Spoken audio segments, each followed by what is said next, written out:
Hey there, survivors. Thanks for tuning in to tonight's episode. If you're new here, please consider subscribing.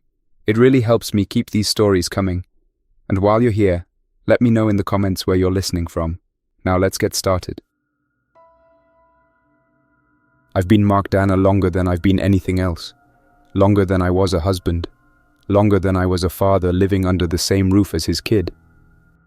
Most days, it's just a name laminated on a taxi license, clipped crooked to the visor of a yellow Crown Vic that's seen more winters than I care to count.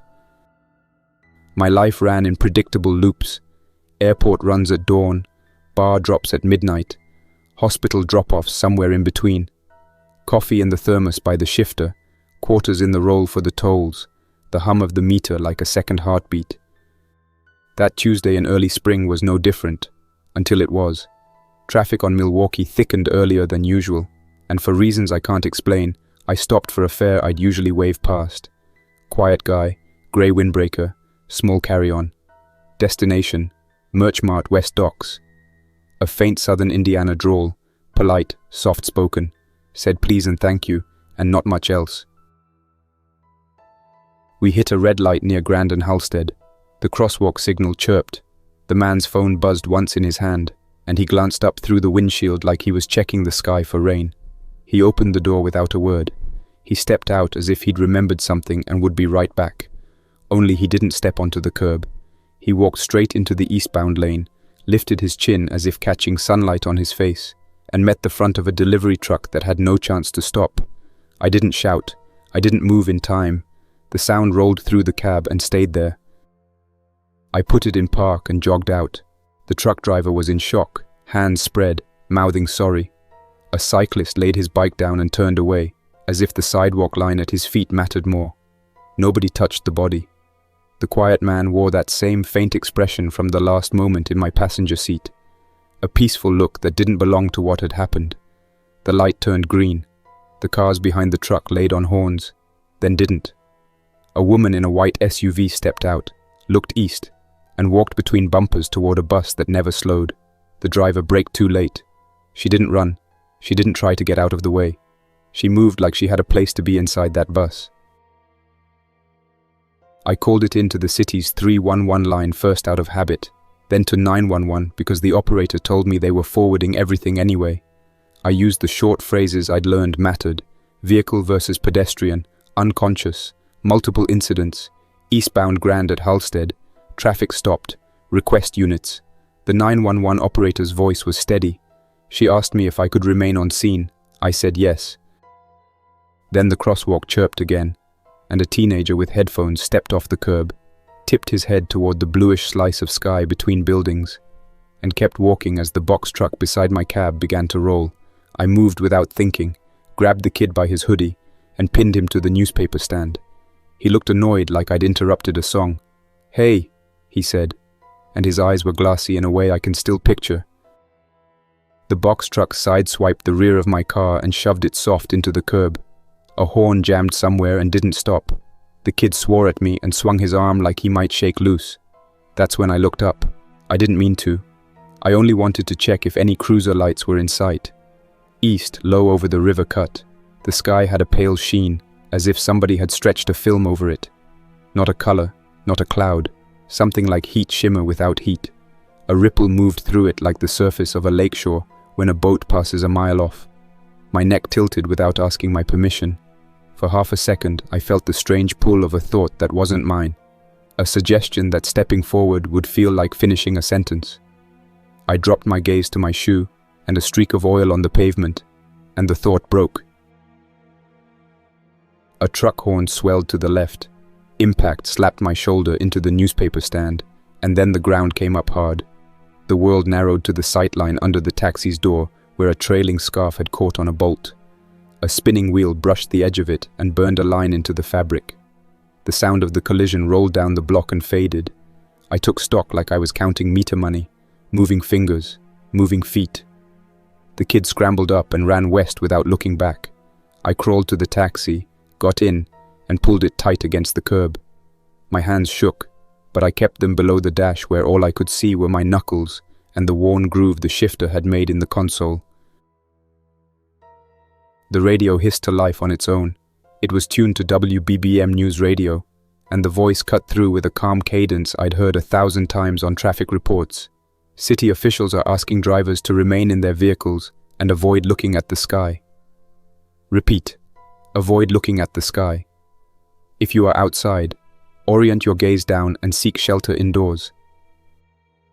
The Office of Emergency Management and Communications is issuing a citywide advisory due to an ongoing atmospheric event. CTA is suspending elevated services until further notice. The anchor paused for a note being handed over, then added, "The National Weather Service reports an unusual solar radio burst and elevated levels of shortwave interference. We will bring you an update from NOAA's Space Weather Prediction Center." The words didn't fit in the slots they usually go in. Don't look at the sky. It felt like a prank until I thought of the man in the grey windbreaker and the way his face had set as he stepped away. I kept my eyes below the dash and checked the small mirror to the side, where I'd taped a photo of my daughter Emily during driver orientation. She was 26, works front desk at a dental clinic in Logan Square. Bright kid, stubborn. I said her name out loud for a reason I couldn't explain, and that steadied the wheel when I pulled away. I kept my eyes on the lane paint and the next 10 feet of asphalt. I meant to stay on scene like the operator asked, but someone else had taken out flares and waved at traffic to stop.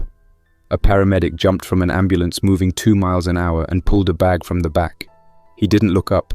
His partner repeated, eyes down, the way firefighters repeat door closed during a search. My rear view caught a slice of bright sky, and I reached up without thinking and yanked the mirror down so it faced the floor. It left a darker rectangle where sun had kept the plastic yellow all these years. I drove with the bill of my cap low and my gaze fixed on bumper height. The city changed as if a director had called a new scene. Drivers stopped in intersections. Many did what I did. Put their heads down, covered windows with fast food bags, used both hands to hold their own faces forward. Others stepped out, turned east as if listening for a whispered name, and walked.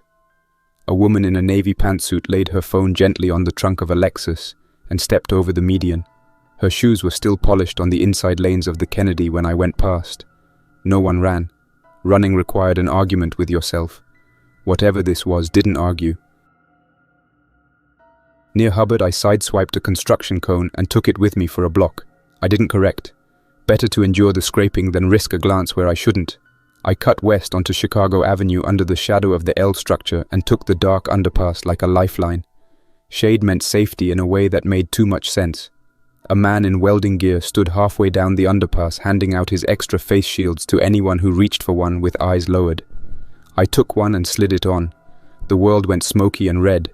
It wasn't perfect, but it turned every bright edge into a manageable curve. I thanked him and didn't look up to see his face. Past Ashland, the radio cut from news to the weather band I'd added years ago for snow days.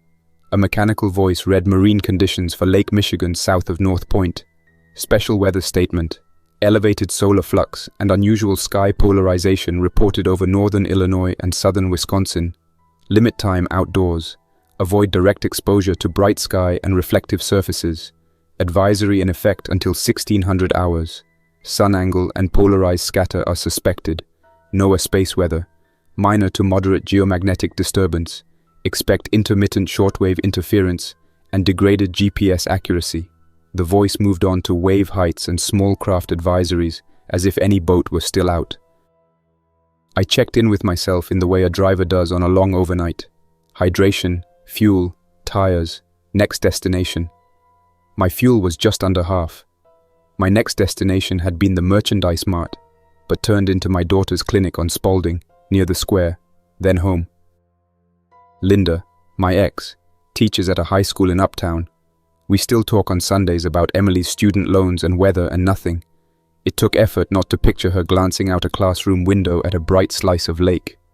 I called her. The call went to voicemail. I left a short message to stay away from windows and keep the kids in interior halls, and to call me when she could. I called Emily. Her phone went straight to the recorded voice. Traffic thinned the deeper I went into neighborhoods. People learned quick. Sheets taped over bay windows. Foil pressed against skylights. Someone dragging a mattress up a front porch to block the glass. Other blocks looked like a parade route after the last float passes. Confetti of receipts, open car doors, a bicycle still spinning its front wheel. An older man in a Cubs jacket stood in his yard with a cereal box over his head like a kid making a pinhole eclipse viewer. He called out in a friendly way without lifting his face. "Hey, you got family you're going to?" I said I did. He told me to keep the bill of my cap low and said he was fine. He sounded fine. I drove on. At Kedzie, a police cruiser was parked sideways as a barricade, and two officers in patrol caps were waving cars through one at a time, repeating the same phrase over and over. "Eyes down, eyes down." One of them held a clipboard upside down because he didn't want to tilt his head to read it. He asked where I was headed. I told him Logan Square to check on my daughter. He told me to stick under the trees and avoid large parking lots. "It's worse where the sky's wide," he said. "Open intersections, lakefront, rooftops." He didn't explain why, and I didn't ask. He pushed my mirror flatter and slapped my roof. The sound was practical and steady. I reached Emily's clinic by noon. The front door was locked, blinds down. A handwritten note faced the interior, as if posted for whoever remained inside. I tried the side entrance. A metal security door was barred with a mop handle and an elastic band, the kind of thing you do when your hands are shaking and you need a quick solution that isn't pretty. I knocked. No answer. I kept my eyes on the steel threshold, and the dust gathered there, and called her name twice. On the third try, my phone buzzed with a city alert tone. OEMC. The message was short. City advisory. Remain indoors during midday. Cover windows and reflective surfaces. Avoid direct line of sight to sky. Do not attempt to restrain affected individuals. Move away and shelter. At the bottom, a second push alert followed. Report of intermittent radio blackouts due to solar activity. Expect disruptions. Through the slit where the blinds didn't meet, I saw the clinic's waiting room, chairs overturned to face away from glass, a stack of paper masks, a bowl of lollipops spilled onto tile. On the counter, the cord for the phone had been yanked free, not broken, but unplugged. A choice. I circled to the rear where the alley runs tight between buildings, found the employee entrance, and knocked again. Inside, a woman's voice said through the door, "We're closed. We can't look at you through the camera. State your name." I told her. I said I was Emily's father. She didn't open. She said, "Emily left at 10 to find her roommate. She wore a motorcycle helmet. She told me to tell you to go home and wait. If you see her, tell her we went to the basement. We'll open at dusk if light fades. Please go." It wasn't unkind.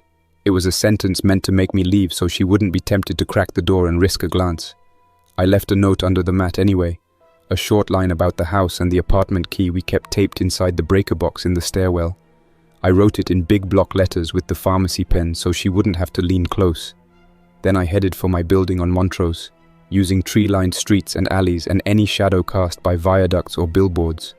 When I hit a patch of blue sky at a broad intersection, I lowered the welding shield and counted steps like cadence until the curb cut came up under the toes of my shoes. Counting gave me something not to look at. The radio shifted from news to the emergency weather band on its own when the signal broke. A recorded voice from the National Weather Service read the same message again with small changes.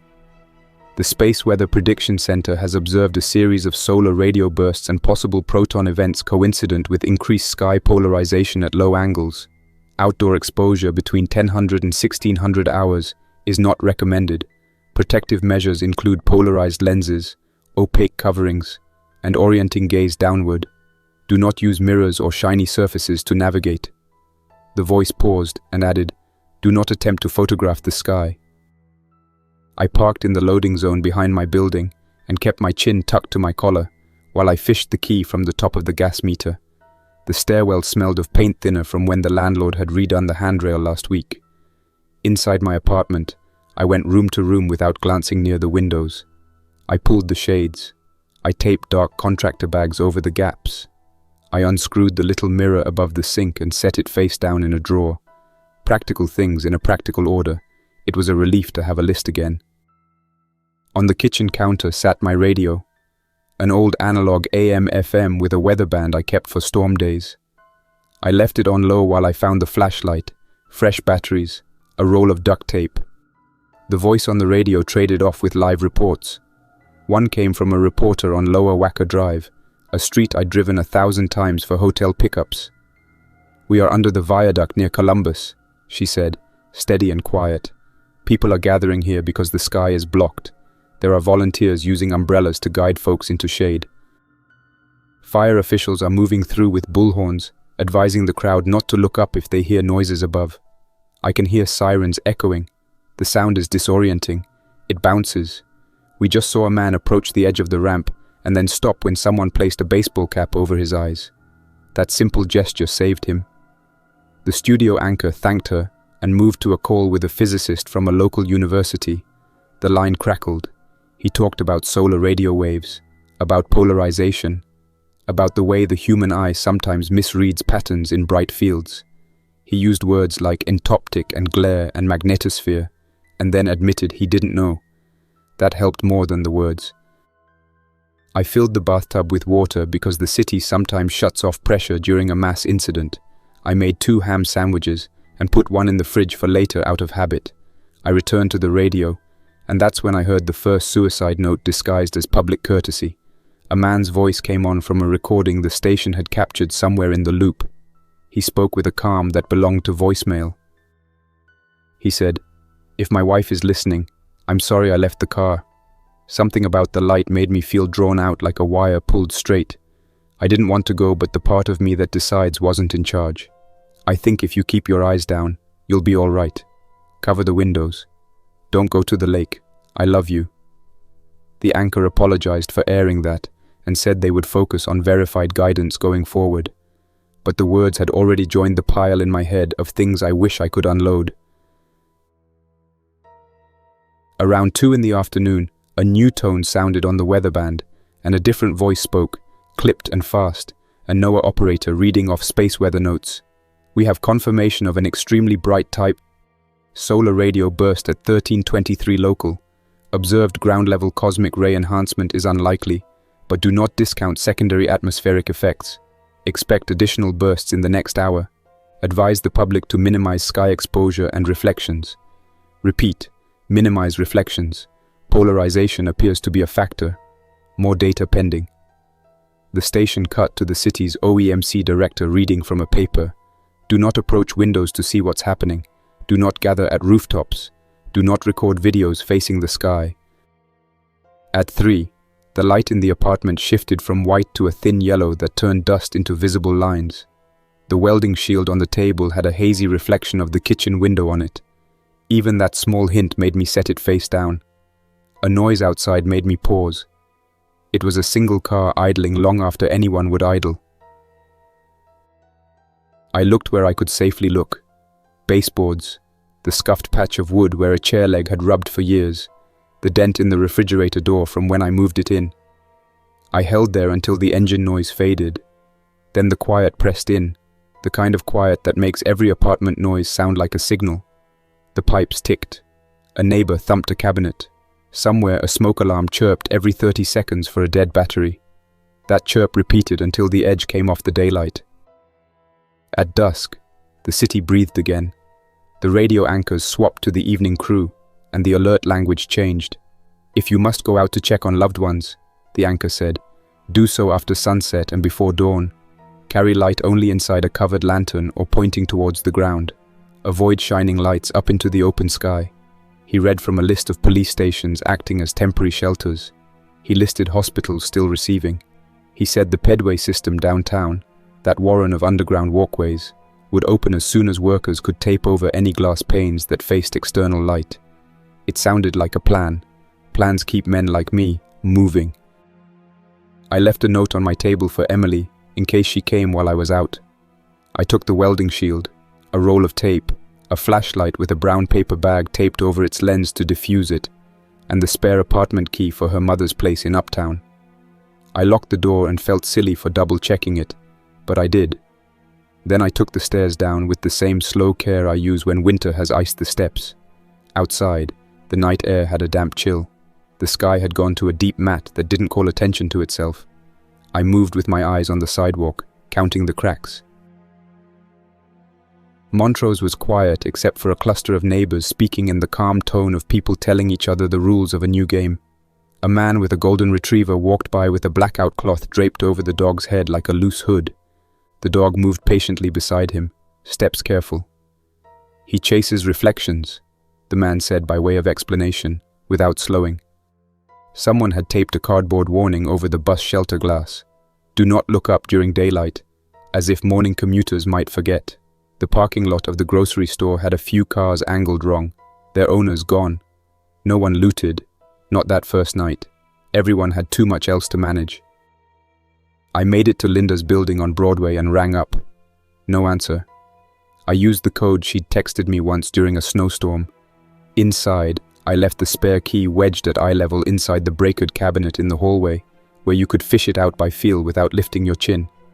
I slipped a note with it, instructions in big letters to keep her gaze on the hinge and not tilt her head back. I checked the mail slots. Hers was empty. A neighbor came down carrying 2 big sheets of black foam board, eyes fixed on his shoes. He called, "You need help?" I said I was fine. He didn't look up. He let the door close on my shoulder because he couldn't risk turning toward me, and I didn't take it personal. On the walk back, a woman in scrubs leaned out of the doorway of a small clinic and handed me 2 pairs of those flimsy paper booties you wear in operating rooms. "For mirrors," she said. "For car mirrors." It was the kind of idea that makes sense instantly. I thanked her and kept going. A patrol car rolled slowly with its spotlight aimed at the pavement, not the buildings. The officer inside called through the window, "If you see anyone fixated on the sky, don't grab them. Block their view. Use a jacket or a cap. Don't fight." He kept his eyes on his steering wheel. He didn't wait for my answer. Back at my block, I heard a radio behind me from an apartment window. The voice was Noah again, but now it sounded live and strained, the way traffic controllers sound during an incident. "We're observing an additional solar radio burst at 2110 local. Low-angle scatter possible at dawn. Do not face the eastern horizon during sunrise. Repeat, avoid line of sight to the horizon from first light until full sun is above rooftops." The phrase hit with the weight of a rule you can live by. Do not face the horizon at sunrise. It named a danger and gave it a time box. Humans do well with clocks. I slept on the floor that night in the windowless hall between bedroom and bath. Flashlight within reach, radio low. I don't dream much, and if I did, I don't remember any of it from that night. Around 5, the radio beeped and switched to a recorded emergency bulletin. "Citywide alert. Stay indoors until 800 hours. Cover east-facing windows. Do not look out to assess conditions." The voice repeated calm and slow. The building woke in steps. A plumbing rumble. The distant clack of someone placing a door chain. A kettle down the hall beginning to rattle. I waited until the light under the door had the soft tone of shade before moving. Day 2 began with decisions that would have sounded ridiculous 24 hours earlier. Which block has more tree cover? Which alleys are lined with garages that throw early shade? Whether to carry an umbrella in case a sky gap opens above you. I drank half a cup of coffee and left the rest, in case I came back late. I took the stairs sideways to keep my gaze on the risers. Outside, men were using staple guns to attach contractor bags to bay windows. The sound was brisk and sturdy. A woman knelt, guiding a toddler by the shoulders to keep his face toward the chalk drawings on the sidewalk. The chalk had little suns crossed out with X's like "Do Not Enter" signs. I needed to find Emily. If she wasn't at the clinic, she might have headed home to her apartment near the square. That put me across a wider section of sky than I liked, but the only other path was Lakewood, and the radio had warned against that. Lake Michigan is big sky. I followed the L's shadow where I could, and when I had to cross a wide street, I pulled the welding shield down and counted my stride. The city had learned small tricks overnight. Someone rolled a piano out from a bar to block the most dangerous sightline on a corner. A gym owner covered his front windows with yoga mats taped edge to edge. At one intersection, a church group held up sheets like a moving wall for people to pass under. Nobody argued with anyone else about whether this was necessary. At the square, several cars sat diagonally in the road, doors hanging open. A bicycle rested against a hydrant without its rider. No crows fussed at the half-eaten sandwiches left on a cafe table. Birds kept to sheltered hedges as if they obeyed rules too. The door to Emily's building was locked, blinds drawn, and a paper sign read, "Keep faces down, ring and state name." I pressed the button and said my name into the buzzer at my shoes. The speaker crackled. A man's voice answered, "Don't look up." I said I wasn't. "She left a note last night," he said. "She went with her roommate toward the hospital because the roommate's sister works ICU. She wrote for you to check your mailbox. She left you something there." My mailbox was at waist height, thank God. Inside was a folded index card and a key. On the card in block letters, "Dad, we're heading to Illinois Masonic because Sarah's sister is on nights there. We will stay in the dock tunnel if they let us. Do not come midday. Come after sunset. We love you." Her handwriting had the slight tilt of hurry. The key had a tag that read, "Unit 3F." I tucked both in my pocket with care I normally reserve for medication. A neighbor across the hall cracked his door at floor level and pushed a broom handle out like a blind man's cane. He said, "There's a pedway map online. Someone mirrored it as a PDF we can print and hold." He slid a printout across the hall to my shoe. "Don't look at the pictures," he added, and the advice made both of us laugh once. I used alleys and shade to reach the hospital the note named. On the way I passed a school where teachers had gathered kids in a gym with no windows and were telling stories in microphone voices to fill the space that fear would have taken. A crossing guard in a reflective vest stood at a corner with his paddle held not toward cars, but toward any head that started to tilt. "Eyes down," he said in the same voice he used for kindergartners. An officer at an intersection had tied a towel over his radio so he could listen without tilting toward the sound. Every block had a new small invention. At the hospital loading dock, workers had draped tarps to create a tunnel between building and ambulance bay. The tunnel glowed dim and safe. A nurse stood at a table near the entrance with clipboards and black markers. She spoke to each person without looking up. "State your name and your reason. We will escort you to an interior hall if there is room." When it was my turn, I said I was looking for my daughter and her roommate, both likely coming late at night. The nurse repeated my daughter's name and asked if I had a contact who could confirm. I gave her the roommate's name. She checked a list without tilting her chin. "They were here at 3 a.m, she said. Relief hit in the form of sudden practical steps. Breathing out, adjusting my grip on the welding shield, counting again. "They left at first light with a group for a local shelter at a church basement on Nelson," she continued. "We advise interior shelters with no windows. Go now, don't linger." In the tunnel, a doctor with stubble and a rumpled coat spoke quietly to a small group of staff. He used the words we all had heard on the radio, but in a different order. "We're seeing something like a trance triggered by certain light conditions," he said. "If someone's exposed, block their view and move them into shade. Do not argue. Do not try to reason. Keep your eyes down. Cover reflective surfaces. We've taped over monitors in the ER. If you need the sky, use a lens pointed at the ground and watch the reflection there." He paused, like he was choosing how much to say, and added, "Some people recover fully in minutes. Some don't recover at all. We don't yet know who is vulnerable." He didn't say why. The not knowing was cleaner than any guess. Mid-morning brought the bright tilt of sun I'd learned to distrust. I ducked into the basement church listed by the nurse, and a volunteer handed me a folded pillowcase to wear over my cap as a drape. "For sidewalks," she said. "It's not perfect, but it gives you a border to stare at." Inside, the fellowship hall had been turned into a quiet hive. People sat with their backs to walls, eyes on the linoleum. Volunteers passed out small cups of water and granola bars. A whiteboard at ankle height listed hourly updates from the radio. NOAA, series of bursts likely. Avoid dawn and noon. City, curfew during bright hours. CTA, trains underground only. CABUED, do not respond to rooftops or lakefront calls unless life safety for others. Hospitals, limited capacity midday. The board also listed practical suggestions that felt like commandments now. Tape down rugs to avoid tripping when you look down. Put a towel over any glass cabinet. Put sticky notes on floor leading from bed to bathroom so you can follow a path without lifting your head. People nodded as they read, and some took photos without lifting the camera. A man with a radio voice but no station credentials stood near the kitchen and relayed NOAA bulletins as he heard them. He would say, "Update coming through," and then paraphrase into language we could use. "Another burst expected an hour after noon," he said. "So if you need to move, use the window between dusk and late morning. Avoid east-facing views at dawn. Don't test yourself. Don't test others." He wore a bear's cap low and read from a spiral notebook on the floor. If anyone looked like leadership in that room, it was the man willing to repeat the basics without showing off knowledge he didn't have.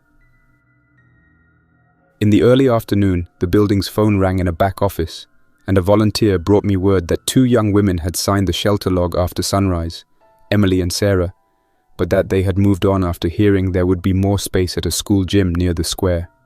They left a note that said the gym had thicker brick walls and no windows. The note contained a detail only my daughter would include. "Dad, bring your spare roll of duct tape. They're running out." I smiled, because the detail meant she was still herself. I left the church before the sun climbed to its worst angle. The walk back to the square should have been simple, but at Belmont the sky opened wide for a block, and even with the welding shield down, a shimmer at the edge of my lens tugged. There is a quality to certain lights that doesn't feel like light so much as thought pressing into your eyes. Something moved at the top of my vision like a flock changing direction all at once. A man half a block ahead paused mid-step. He lifted his head like he'd heard his name. I dropped my shield lower and walked straight at him with the jacket I'd brought for this. I held it like a curtain and stepped between his face and the sky. He blinked as if waking. We didn't speak. He nodded once to say thank you without words, and I nodded back. We kept going. At the gym, a teacher with a whistle stood at the door and guided people into the interior hallway. He kept his own face down, but still demonstrated with his hand where to stand, where to wait. Inside the gym, circles of blue painter's tape marked spots on the floor, each with an arrow pointing to the ground, so no one had to tilt their chin to ask which way to face. A principal spoke at calf height through a megaphone turned to its lowest setting. She described the rules. No opening east doors before 9. No photos. No arguing about whether to uncover glass. "We are not debating the sky," she said. "We are keeping children calm." In one corner, a nurse rubbed the shoulders of an older man who kept repeating the same quiet sentence. I just wanted to see if it was still there. The way people in shock repeat simple facts. An hour later, a volunteer tapped my shoe. "Are you Mark?" she asked. I said I was. She slid a folded index card across the floor like a magician switching envelopes. The card read, "Dad, we are safe. We are staying here until sunset and then going to your place. Don't come inside midday. If you must, keep eyes down and follow the tapes on the floor. We're okay." The word "okay" had the faint line of a heavier press from the pen, as if she had paused to decide whether she could write it, and then made herself do it. I stayed until the gym's light turned soft enough for my nerves to accept. On the way out, I overheard a firefighter speaking to a volunteer by the equipment closet. He described what he'd seen on the lakefront before they shut it down. "They didn't jump like you'd think," he said. "They walked into the water and kept walking like there was a staircase only they could see. We tried to grab some.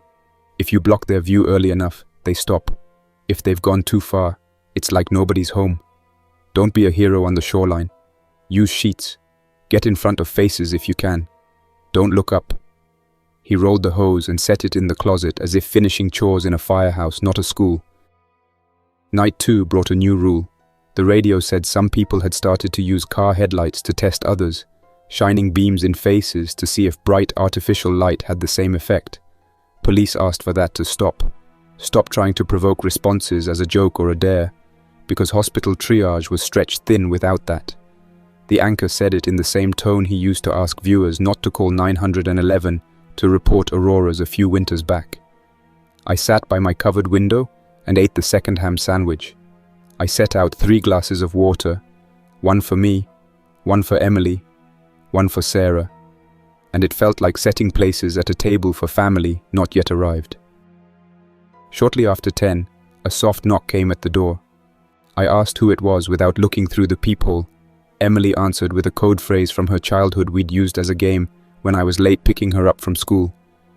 "Captain on deck." I opened and kept my gaze at hip level. She stepped in and set a hand on my sleeve. A small pressure that said, "I'm here." Sarah came in behind her, voice hoarse from hours of telling other people to keep their heads down. We did not hug at the door because you need to see where elbows are to hug, and seeing elbows means glancing up. We moved to the hallway where there was nothing to look up at and stood together in the dime's worth of space between us. We spoke in the way people do during storms, when everybody knows there is an order to steps, and that talk can scatter the pieces. Emily told me about the clinic, the nurse's calm voice through the door, the walk at dawn with the helmet on, the stranger who guided them under a tarp when the sky opened between buildings. Sarah told me about her sister at the hospital, how they had taped paper over every screen, how some patients recovered after a minute if someone put a coat over their face in time. She said others didn't, and her voice thinned, but she did not describe the ones who didn't. We don't owe each other every detail. I kept my eyes on their shoes, and the place where the hallway carpet had frayed, and that took enough of my attention that I felt steady again. We ate quietly in the kitchen with lights directed down into bowls. The radio read wind speeds and lake conditions in a tone that belonged to a world still running. After midnight, Noah issued another plain sentence that felt like a step on a stair. "Expect enhanced polarization near sunrise," the voice said. "Avoid facing the eastern horizon until 30 minutes after sun clears building lines." It was a clock we could set. We decided to sleep in the hallway again, with the door closed and pillows on the floor, and it felt like camping in a place we hadn't meant to camp. On the morning of day 3, an ambulance siren wound down nearby, then stopped. The building settled in that pre-dawn hour when the city holds its breath. We waited until 8 before moving. We taped arrows on the floor from the hall to the bathroom. We put towels over shiny doorknobs. We agreed to make a list of things to do each morning. Check radio, check water, check on 2 elderly neighbors down the hall, tape any window edge that had peeled in the night, call Linda and leave another message telling her where the key was. Routine put us back in a world that could be managed. Around 10, the radio station patched in a NASA engineer from the Space Weather Prediction Center who used simple words for once. "We're seeing complex solar activity," she said. "Think of it like the sun murmuring to us in a frequency our brain doesn't know how to ignore. It's not classic radiation that burns or sickens. It's something about how light is filtered through air and haze and dust that, at certain angles, creates patterns our eyes send to our brain that our brain misreads. We're studying whether polarized lenses can help. In the meantime, limit exposure and keep heads down. That is the best advice." She did not mention mind control or any other nonsense. She asked us to be patient while the sun finished whatever sentence it was saying. That afternoon, a young man banged on doors in the building, asking if anyone had blackout curtains to spare for the east stairwell window. I handed him the heavy dark drapes I'd used in my bedroom when I worked nights. He thanked me and said he'd find a way to pay me back. I told him to use them before noon. He took the drapes like he was holding something fragile. On his second trip up the stairs, a neighbor opened her door too quickly and tilted her face upward by habit. The young man stepped between her and the stairwell window with the curtain held wide. She blinked, mouth open, and then laughed once at herself for forgetting. The curtain went up within minutes. The hallway dimmed and became safe. 2 kids in socks slid down the hall without fear of looking up because there was nothing bright to look at.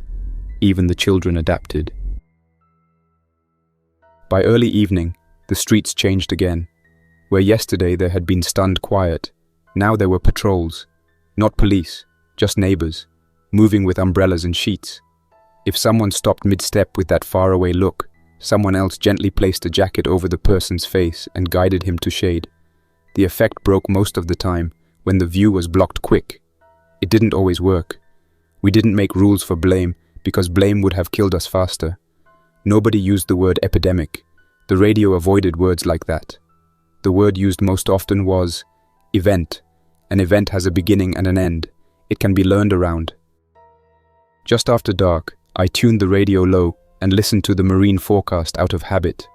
The voice spoke of waves and wind directions and the color of the sky over the lake, as if that were a value-neutral thing. In the background, the anchor's voice read that GPS signals were unstable and some cell towers had gone to backup. They asked the public not to drive long distances during daylight. They asked anyone near the lakefront to stay away from water's edge. They said the river bridges would remain down to discourage people from standing on heights. The people who make decisions were learning too. At 9, the hospital switched to a recorded message that told callers to hold or call back later. The NOAA frequency listed expected times for the next day's bursts with wide windows in case they were wrong. They suggested that before sunrise, residents draw shades and cover any east window with an additional layer. They suggested angling furniture to face interior walls, so if someone forgot and looked up at a TV, the TV would show something other than a bright sky. The guidance was practical in a way that healed you as you listened. It didn't say everything would be fine. It told you exactly where to put your hands. That night, Emily asked me what I thought it was. She meant the why, not the how. I told her I didn't know. I said maybe our brains are tuned to ignore some parts of nature until a day comes when those parts get loud.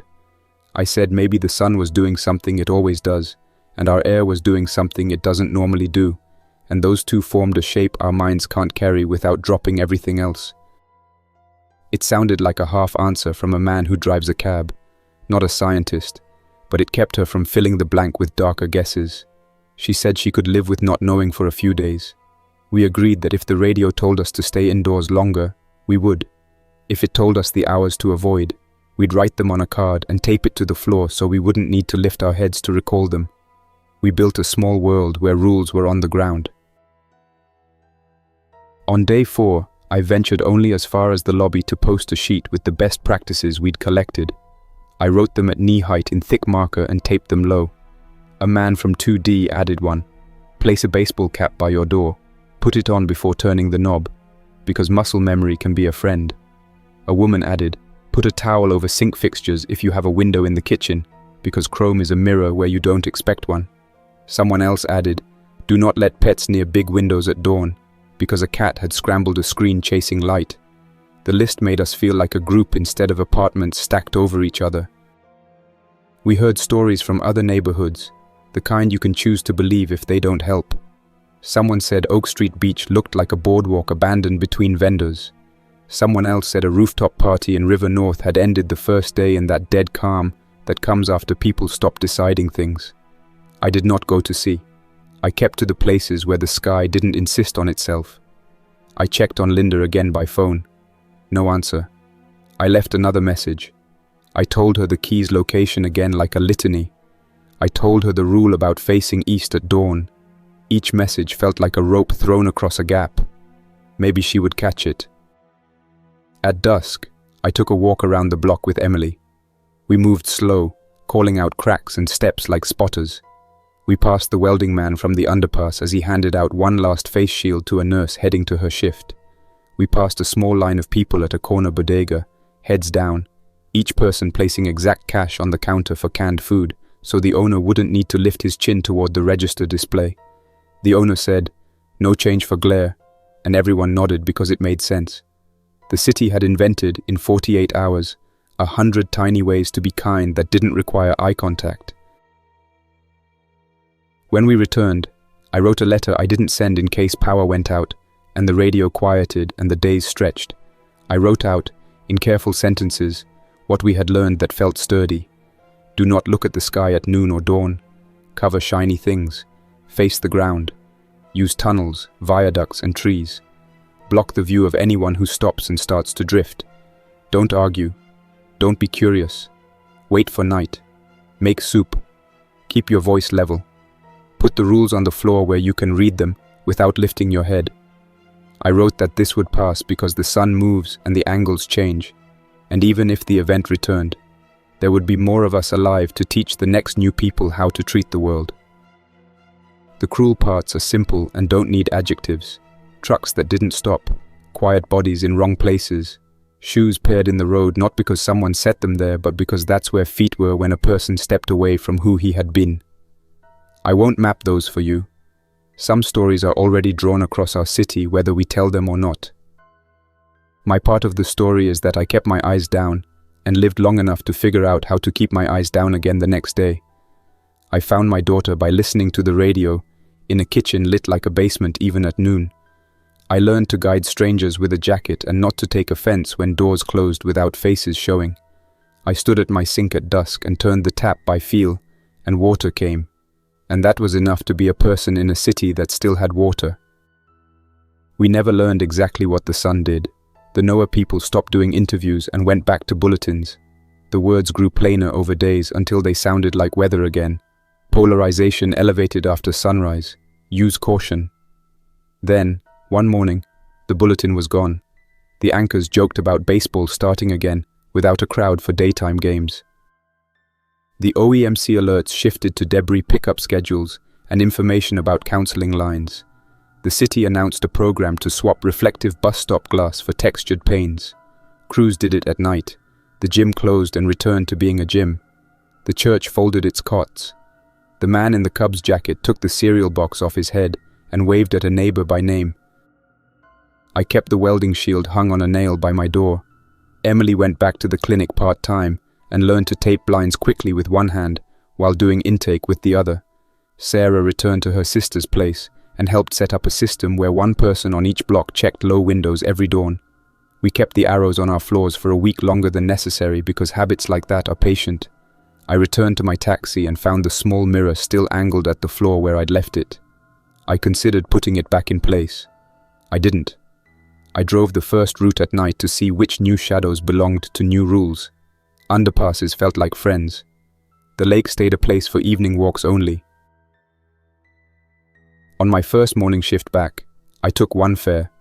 A nurse headed to a clinic, and we both kept our eyes on the street. At a long red light, we said the rule out loud together like a pledge without being asked. Avoid the horizon at sunrise. Avoid the open sky at noon. Cover the bright. Guide the ones who drift. It sounded like something you might tape inside a child's folder on the first day of school. The nurse stepped out at the curb and handed me a folded paper. It was the hospital's handout for patients.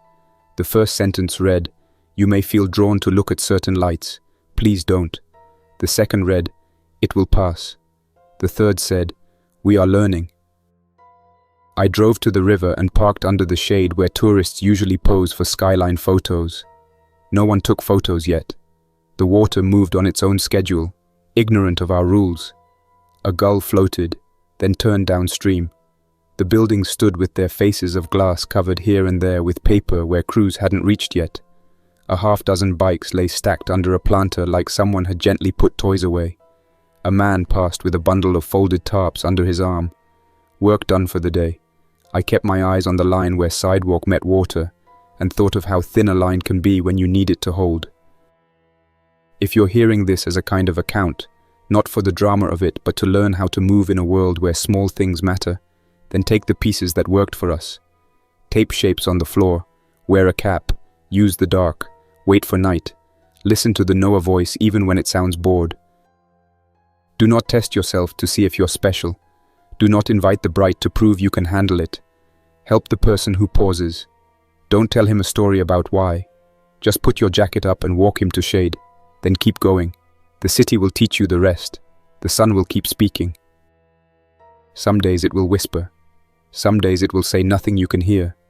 And if the murmur rises again and your neck wants to tilt, look at your shoes. Say a name you want to keep. And count your steps to the next patch of safe shadow. That's all for now. Thanks for listening.